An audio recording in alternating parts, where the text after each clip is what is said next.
Salut à vous les guerriers, j'espère que vous allez bien. Donc aujourd'hui on va parler de détermination. Vous savez, dans beaucoup de communautés, dans beaucoup de pays, on regarde la qualité de ces communautés aux membres qui la composent. C'est ça qui fait la puissance d'une communauté. Et le fait que ces gens aient pu trouver leur destinée, le pourquoi ils se battaient, leur cause, leur destin, fait qu'ils vont aller jusqu'au bout pour eux-mêmes, mais aussi pour leur communauté. On ne peut pas créer de communauté forte avec des gens qui n'ont pas de qualité, avec des gens qui ne sont pas déterminés, avec des gens qui n'ont pas trouvé leur destinée. Et là aujourd'hui, je voulais vous parler d'un cas que j'avais traité il y a plusieurs années, je le reprends, c'est le cas de l'espion Sorge. Cet homme était déterminé, il était soviétique, il était communiste. Et là en fait, dans cette histoire, j'avais envie de vous montrer plusieurs éléments intéressants dans cette histoire. Un, la détermination de cet homme. Deux, le fait qu'il ait des informations par différents canaux, des sources qu'on appelle des sources ouvertes. Et on va voir tout au long de cette description de son histoire, tout ce qui peut vous servir pour aller jusqu'au bout. Pour avoir vraiment la foi à trouver la première étape, c'est-à-dire le pourquoi. Pourquoi vous vous battez, pourquoi vous voulez changer. Et comme je vous le dis souvent, la discipline est préférable au désordre. Commencez à vous discipliner et là vous pourrez réussir. Et donc là, je vais vous montrer par le biais de cette histoire ce qu'est un homme déterminé. Donc Richard Sorge était un officier de renseignement de l'armée soviétique durant la Seconde Guerre mondiale. Sa couverture était celle d'un journaliste allemand qui travaillait en Allemagne et au Japon. Et son nom de code était Ramsay. Il a opéré entre septembre 1933 et octobre 1941.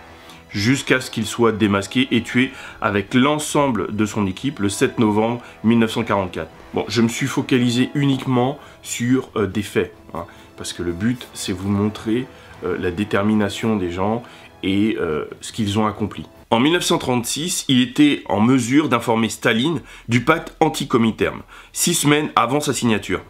C'est-à-dire que le pacte anti-Comintern, c'est un traité entre le Japon et l'Allemagne.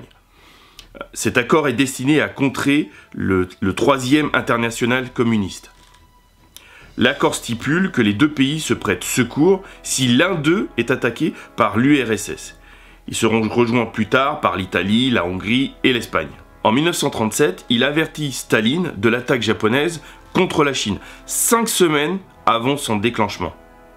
C'est en fait le déclenchement de la seconde guerre sino-japonaise, qui fut une invasion de la partie orientale de la Chine par l'armée impériale.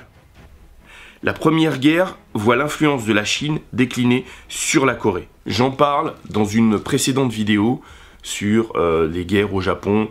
Je vous mets le lien en description, enfin surtout sur la vidéo. Vous pourrez aller voir par la suite. En 1939, il prévient Moscou que l'Empire du Soleil Levant a l'intention de s'étendre dans le sud de l'Indochine française. De plus, Richard Sorge avait prévenu de la montée en puissance de la flotte navale japonaise. Avant de continuer, je vais vous dire ce que pensait Staline de Richard Sorge. Sorge n'est qu'une merde, il a monté une petite affaire et des bordels au Japon. Donc ne vous attendez jamais à être remercié pour ce que vous faites.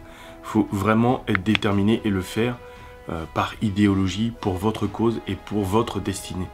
Parce que l'opinion des autres, on s'en fout. Sorge informera également Staline d'une invasion allemande, Barbarossa, dès le 15 mai 1941. L'opération Barbarossa, ou Barberousse, est le nom donné à l'attaque de l'URSS lancée par Hitler le 22 juin 1941. Barberousse est le surnom de l'empereur allemand Frédéric Ier, qui était parti en croisade contre les Turcs. En choisissant ce nom, Hitler veut montrer qu'il part en croisade contre les bolcheviks. C'est lors d'une opération de police contre les communistes japonais que son réseau tombe.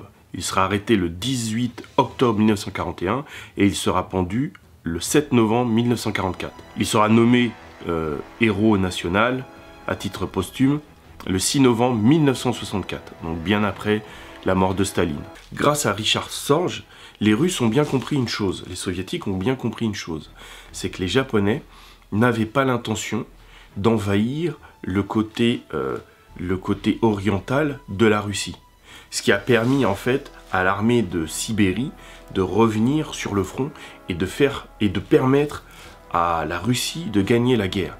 Sans les informations et la détermination de Sorge, ils n'auraient pas su et ils auraient laissé leur armée probablement en Orient pour éviter que les Japonais ne les envahissent. Donc tout ça pour vous montrer la détermination, la volonté, l'idéologie, l'endoctrinement qu'il faut pour que les membres d'une communauté réussissent et s'élèvent.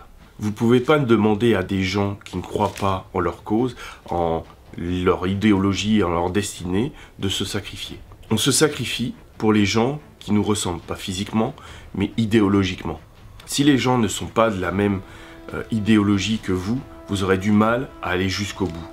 Donc, en plus de se préparer, d'être déterminé, de se discipliner, d'atteindre ses objectifs, il faut avoir une communauté de gens de qualité.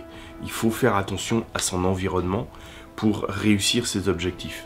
N'oubliez pas de vous inscrire dans mes mails privés. Je fournis d'autres contenus de temps en temps, je spamme pas et ça vous permet aussi de rejoindre ma communauté. Bien, les ancêtres protègent, serrez les rangs et restez unis.